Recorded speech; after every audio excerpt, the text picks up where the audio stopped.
At 2:17 in the morning, I woke my fiancé by placing my engagement ring in his open palm. I had not come home to return it. My cheap silver veil smelled of champagne, and gold glitter clung to my collar, but I wanted Ethan to see that I had still chosen his door. I told him I had enjoyed my last free night, that nobody entered marriage without a few sins, and that I was finally ready to be his wife.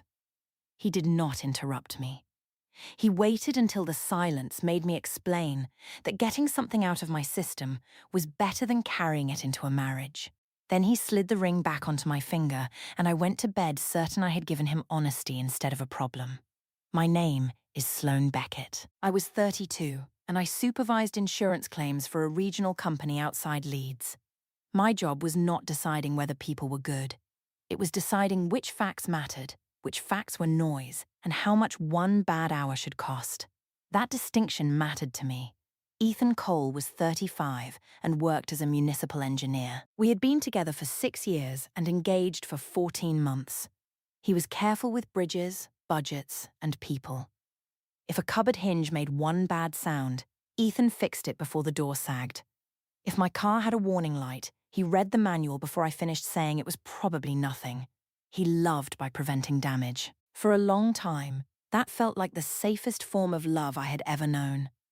When my mother had hip surgery 3 years earlier, Ethan measured the narrow step outside her flat and built a temporary rail before she came home.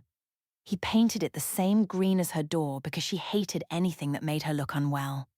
He never mentioned the lost Saturday or the rain that soaked through his coat. My mother held that rail for 8 weeks. Every time she used it, she called him the man who thought ahead. I used to say that was why I would marry him. The problem was that Ethan thought ahead even when I needed him to stay inside a difficult moment with me. When we argued, he did not shout. He became still. He let me say one thing, then another, then 5 more, because the silence beside him felt unfinished. Later, he would return with one careful sentence, as if he had solved the problem somewhere I had not been invited. Technically, he listened. It did not always feel like being heard. My mother had been loud before her second marriage. After it, she began asking permission to meet friends and stopped dancing because her new husband found it embarrassing. Everyone said she had settled down. I watched her become easier to live with and harder to recognize, and I promised marriage would never make me smaller. Ethan knew that story. Still, as our wedding came closer, his words were schedule, confirmed and sensible. He meant flowers and transport. I heard a door being fitted around my life. 3 weeks before the ceremony, we visited the glass orchard for the final venue check. It was an old winter garden behind a country hotel. The roof was made of narrow glass panels, and the aisle ran between lemon trees in square stone pots. Ethan loved the place because rain could not ruin it. I loved it because afternoon light made every photograph look warm. A white screen was hidden above the altar for our childhood pictures and Kara's video of friends giving advice. The venue coordinator, Mara, said it took 11 seconds to lower. Ethan studied the control panel. Even romance became a system he wanted to understand. I told him the screen was Kara's problem. He let the silence stay between us until I added that bridesmaids needed responsibilities or they became dangerous. Then he smiled and said Kara already seemed well supplied with danger. I took that as a joke. Kara Mills had been my closest friend since university. She had been married for 18 months and spoke about it like a coat she had returned because the sleeves were wrong. According to her, the last month before marriage belonged to the bride. Lena Ortiz had known us almost as long. She watched first and spoke only when she had something worth carrying home. Kara called that judgment. I called it caution. On the drive home, I asked what that answer meant. Ethan kept both hands on the wheel and said the closer we came to the wedding, the more I treated every question like a lock he was trying to place on me. He asked what I thought he wanted to take away. I told him freedom was usually removed in small pieces. One friend. One late night. One dress a man considered too much. He asked which of those things he had tried to remove. I said that was not the point. The silence opened, and my explanation came quickly. Ethan heard the story about my mother again, although he knew every part. I told him a woman could love a man and still protect the version of herself that existed before him. The bachelorette party mattered because it was a line between choosing marriage and being absorbed by it. Ethan waited until I had finished. Then he said he had only asked what time the party bus would bring me home. That made me feel foolish, so I became angry instead. Kara called it safe man panic. She said steady men liked adventurous women until marriage showed them adventure could continue without permission. Technically, Ethan had forbidden nothing. I wanted him to admit he feared losing me. Instead, he charged my phone battery and left pain tablets beside the kettle. Practical care. No fire. The afternoon of the party, Kara arrived with garment bags, gold paper crowns, and a cheap silver veil. She pinned it into my hair and told me the real one was for Ethan, but this one belonged to the woman I had been before him. Ethan was in the hall when we came downstairs. He looked at the silver veil, then at the white dress I had bought for the night. He said I looked happy. I asked whether that surprised him. He let the silence sit there. I could have stopped. Instead, I told him brides were allowed to enjoy themselves without their fiancés acting like prison guards. Kara looked down at her phone. Lena, who was waiting by the door, pressed her lips together. Ethan said he had only said I looked happy. I kissed his cheek and told him not to wait up. The Lantern House had given Kara its upstairs karaoke loft. Purple lights ran under the benches and the floor smelled of citrus cleaner beneath spilled wine. There was a small stage, a mirrored wall, and a brass rail that separated our tables from the sound desk. Kara had ordered bottles with sparklers, even though Lena had asked for a quiet dinner first. There were 9 of us. Kara handed out challenge cards about bad dates and old kisses. One told me to send Ethan a photograph that would make him nervous. The card felt childish, so I refused. Hurting Ethan was not my goal. I wanted one room where every choice did not become evidence about the marriage. For the first hour, the party was harmless. We sang badly. Beth spilled Prosecco on Kara's shoes. Lena filmed short messages for the wedding video and asked each woman to give one serious piece of advice. My advice was that a wife should never become so good that her fiancé forgot she had options. Kara cheered. Lena lowered the phone and asked whether I wanted that in the wedding edit. I told her she could cut the serious face she was making. At 10:30, a birthday group arrived in the loft across the landing. Kara met them near the stairs while looking for ice. She returned with a tall man named Mason and 2 of his friends. Mason wore a paper crown from his own party and carried himself like every room had been waiting for him. Kara announced that I needed one final dance with a man who did not know my surname. Lena said the game had already gone far enough. I told her a dance was not a betrayal. Technically, it was less intimate than half the photographs people posted from festivals. Mason offered his hand. I took it. My ring caught on the silver veil when he turned me near the stage. Kara said I would tear the veil, so I slipped the ring off and placed it in an empty champagne saucer. Lena's phone was still raised. The small stone flashed under the purple lights while Mason put both hands around my waist. He lifted me onto the edge of the stage because my heels were sliding. I kept one hand on his shoulder. His face came close when he asked whether my fiancé was waiting at home. I said Ethan always waited. Kara laughed so hard she struck the table. Mason leaned toward my ear when the music grew louder. From Lena's angle, his cheek covered half my face. There was no kiss. Mason returned to his room without my number, and I never left with him. Those facts mattered to me more than the picture they made together. When the song ended, Mason bowed and returned across the landing. Kara placed my ring in her palm but did not give it back at once. She said we needed a final confession before the safe life began. Someone pushed a glass toward me. Lena kept filming. I told the room that every person deserved one last sin before marriage. I said nobody arrived at an altar completely innocent, and pretending otherwise only made people better liars. Ethan had dated before me. I had dated before him. A wedding did not erase the people who had taught us what we wanted.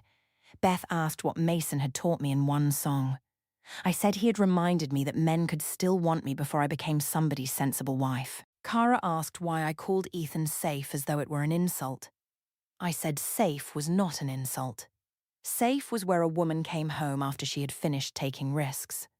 The women from work laughed. Beth did not. Lena asked whether Ethan would laugh if he saw the recording. I looked directly at her phone.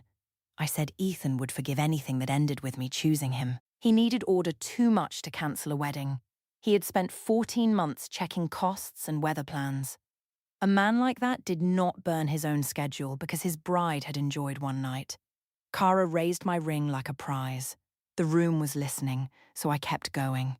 I said that after the wedding I would be a good wife. Birthdays would be remembered. Our house would be warm, and I would stand beside him at boring council dinners. One wild night did not cancel the next 40 years. If anything, Ethan should be grateful that after men who could make my blood move faster, I had chosen to come home to him. Lena stopped smiling. Kara slipped the ring back onto my finger and told everyone the bride had completed her final inspection. I liked that because it sounded like my work. One event. One closed file. No future risk. Near midnight, Lena asked me in the restroom whether I meant what I had said. The hand dryer rattled beside us, and one of the plastic stars had fallen from my veil into the sink. I told her people became dramatic around weddings. I had made a speech at a party, not signed a confession. She asked why I had called Ethan weak. I said I had called him predictable. There was a difference. Lena said the difference would not matter to him. I reminded her that the videos belonged to the bride. She said they were on her phone. I told her the wedding edit was my gift, my image, and my decision. She deleted one clip while I watched. I counted the taps. 4. That was enough for me. Kara brought me home at 2:12. She wanted to come inside, but I told her I could manage 5 steps and 1 conversation. The hall light was on. Ethan was asleep on the sofa with the venue schedule folded on his chest and my glass of water waiting on the table. I stood above him with my silver veil hanging over one eye and felt something close to tenderness. He had waited. Of course he had. That was when I put the ring in his palm and told him I had finished having fun. Ethan sat up slowly. He asked whether finished meant I had done something I would not do after the wedding. I told him marriage changed the rules. That was the purpose of vows. He did not interrupt. The quiet invited more. I explained that nobody was perfect and everyone carried a few sins. At least I had cleared mine before becoming his wife. I told him he should be happy because I had come home to him. His thumb moved once over the ring. Then he asked whether I wanted him to put it back. I said yes. He slid it onto my finger and kissed my forehead. To me, that was acceptance.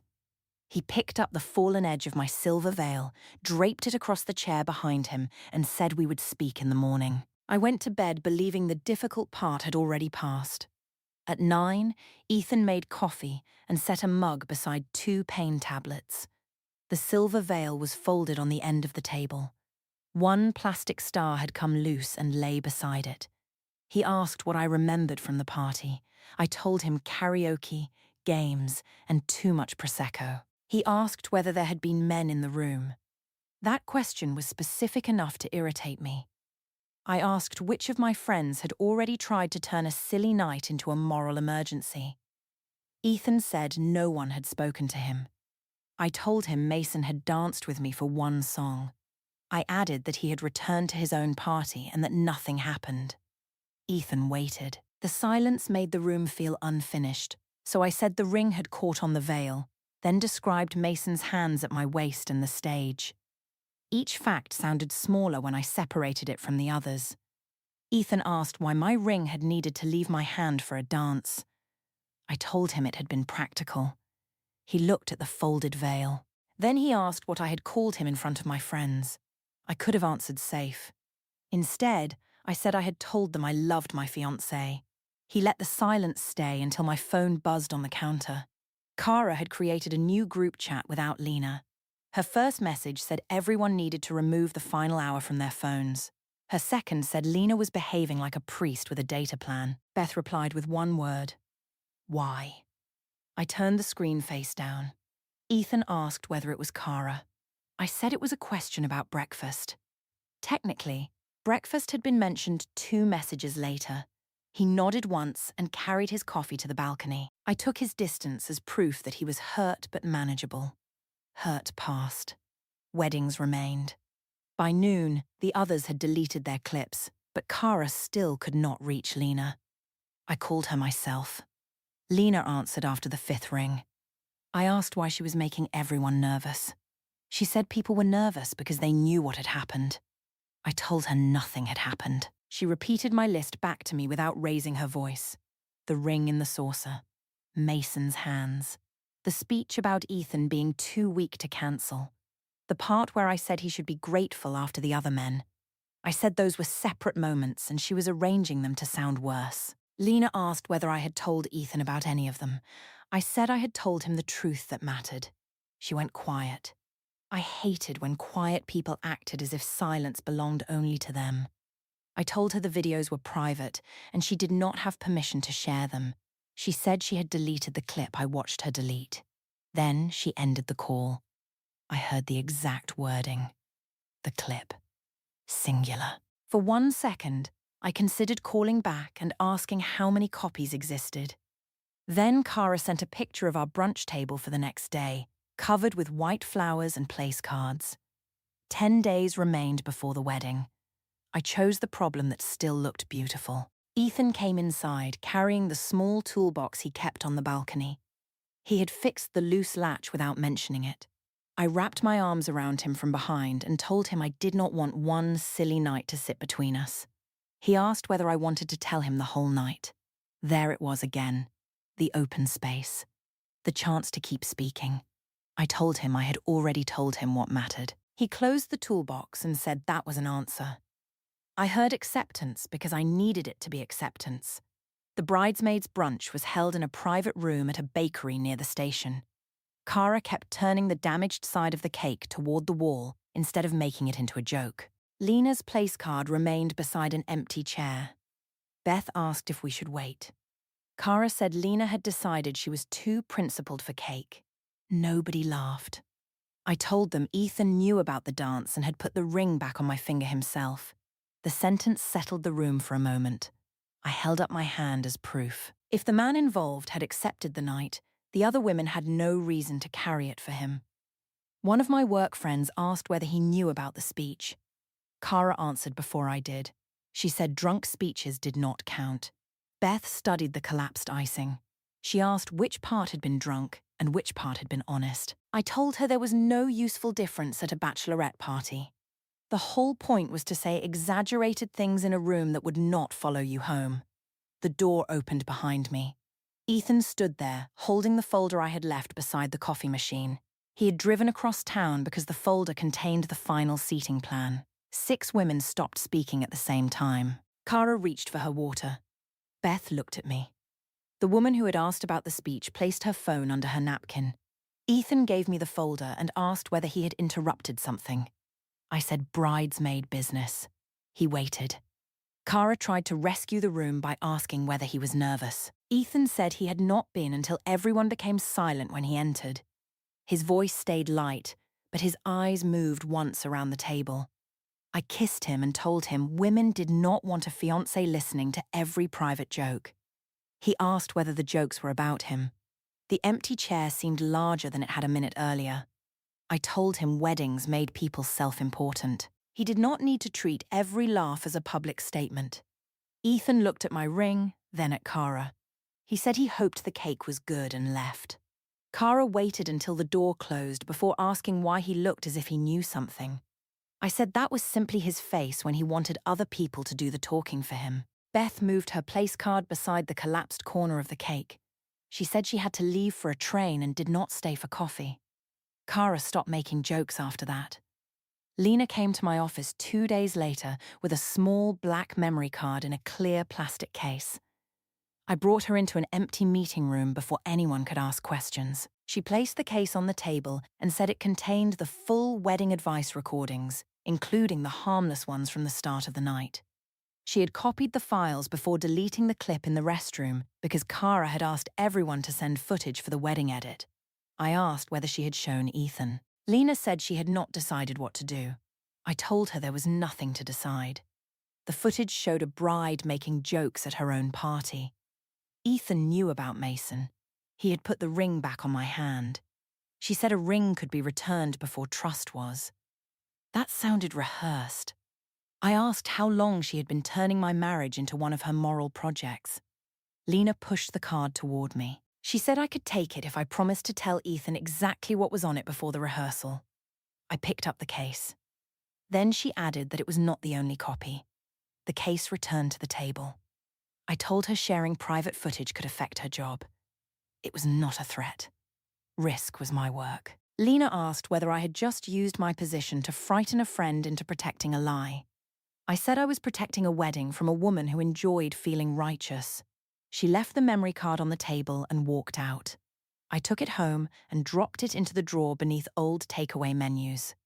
Ethan was at the dining table with the guest list. He asked why Lena had visited my office. I stopped with one hand on the drawer.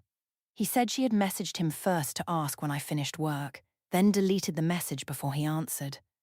I told him Lena was upset because I would not let her control the wedding video. He asked what she wanted removed. I said a bad angle from the karaoke room. He waited. I explained that a man had leaned near me during the dance and Lena wanted to make the image important. Ethan asked whether that man was Mason. Hearing the name from him made my fingers tighten around the drawer handle. I asked who had told him. He said I had told him the name the morning after the party. Of course I had. 2 days. Too many explanations. I had begun treating ordinary memory like an accusation. Ethan said that when I came home, he had first heard my speech as a strange kind of promise. He thought I meant that I had made peace with the life we were choosing. By morning, every answer had made the promise smaller. I told him that was because he kept asking questions designed to make any answer sound guilty. He said he was asking for one complete version. I closed the drawer. Then I told him complete versions were a fantasy. Every marriage contained edited stories. Every person had thoughts their partner would not enjoy. Maturity meant judging the life someone offered, not examining every ugly minute that came before it. His eyes stayed on me before he asked when before ended. I said at the vows. He did not answer. I walked upstairs with the satisfaction of having finally made the rule clear. The next morning, the memory card was still in the drawer. Its presence calmed me. At lunch, Ethan sent one message asking whether the karaoke loft had purple lights and a brass rail beside the stage. I read it twice. Those details were not in our conversation. Cara said Lena had sent Ethan one still image showing the ring in the saucer and Mason's hands around my waist. I asked how she knew what Lena sent. Cara admitted that Ethan had contacted her. He asked only whether the picture was real. She had said yes because she did not know what else he already had. Cara said she was tired of being asked to remember the correct version. That was unfair. There had been one version, a harmless dance, a loud speech, and a bride who went home. I told Cara to remember who had planned her divorce dinner and sat beside her while other people judged. She became quiet. Then she said she had a client and ended the call. For the first time since university, Cara left me with no final joke. Ethan did not mention the still image when I came home. He had moved the wedding screen schedule to the top of the dining table. Beside it was a note from Mara confirming a private playback test on Friday afternoon. I asked what he was testing. He said the video files. My eyes went to the drawer. Ethan followed the movement but did not turn his head. I told him Cara was responsible for the Friends montage.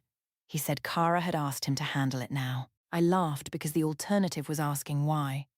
I said she became useless whenever a deadline stopped being fun. Ethan let that sentence remain where I had put it. Then he asked if I wanted to attend the test. I said brides were not supposed to see wedding surprises. He nodded and wrote my answer beside the time. It looked like one more piece of his careful planning. I chose to see it that way. At Friday's rehearsal, rain tapped against the glass orchard roof. The lemon trees smelled sharp in the warm room, and the white screen was hidden above the altar exactly as I had requested. Cara arrived 12 minutes late without the gold binder she had carried to every appointment. Lena arrived alone and sat in the back row instead of joining us near the aisle. I asked Cara why Lena was there.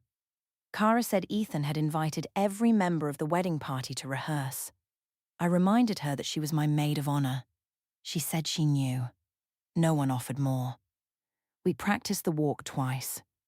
Ethan looked calm enough to make me confident again. Men who planned to leave did not spend Friday evenings checking where an elderly aunt should sit. Mara came through the side door with a small remote. She told Ethan the uncut files had loaded correctly and the sound would reach the back row. I asked what uncut files meant.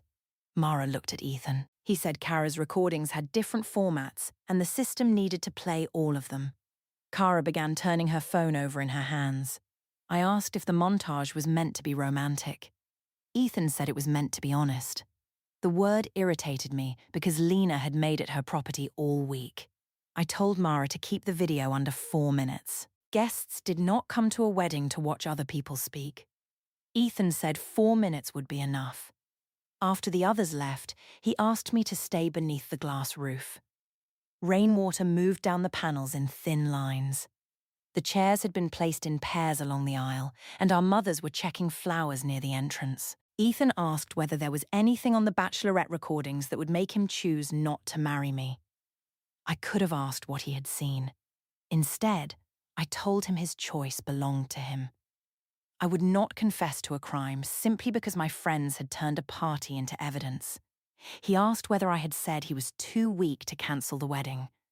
My mouth went dry, so I reached for anger. I said Lena had no right to send private footage. Ethan repeated the question. I told him people used exaggerated words when they drank. He asked whether I believed them while sober. I said he was not impulsive and valued stability.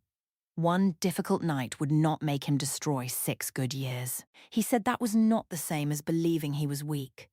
I told him his silence often forced me to do the emotional work for both of us. I said he could make a person speak for 10 minutes and still reveal nothing of himself.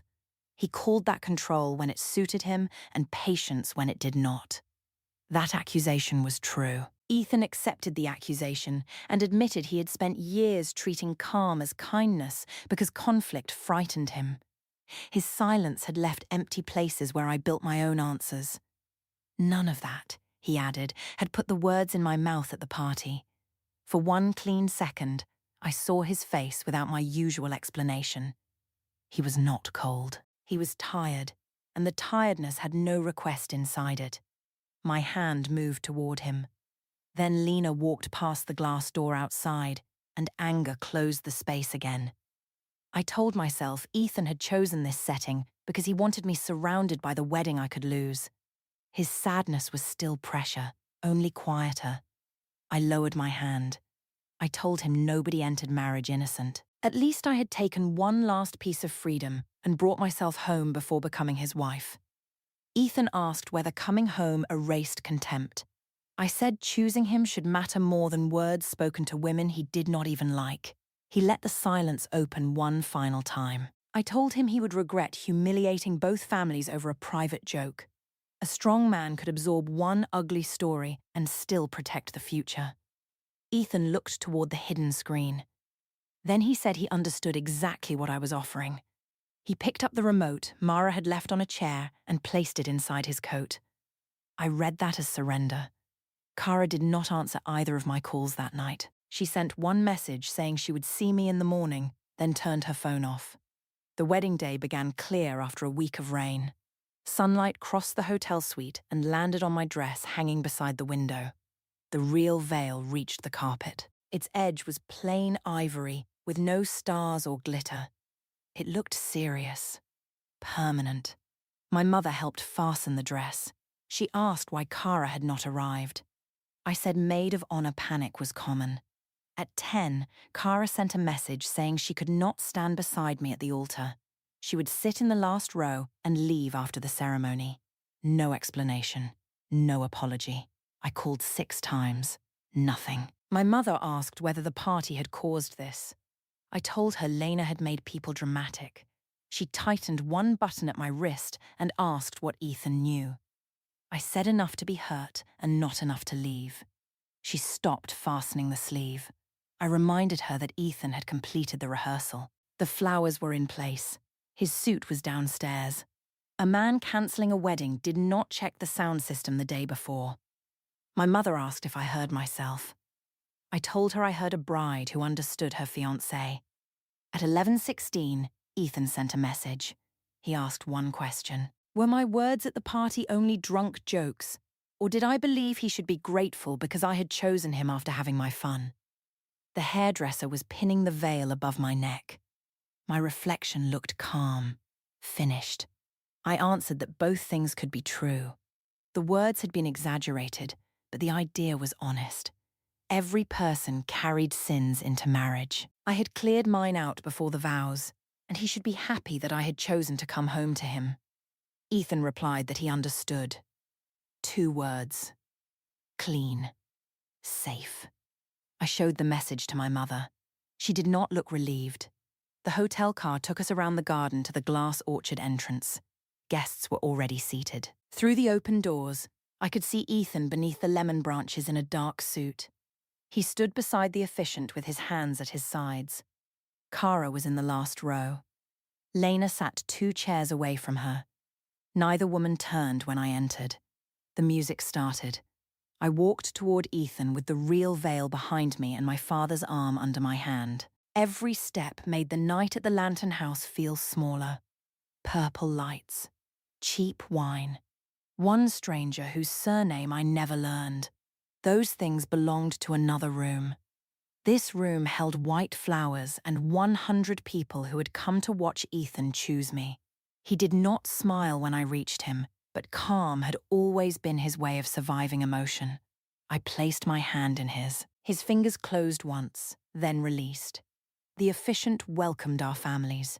He spoke about 6 years of shared life and the promise to choose each other with full knowledge. I liked that phrase. Full knowledge did not mean full access. It meant accepting a whole person. When he reached the vows, Ethan asked him to wait. No one moved.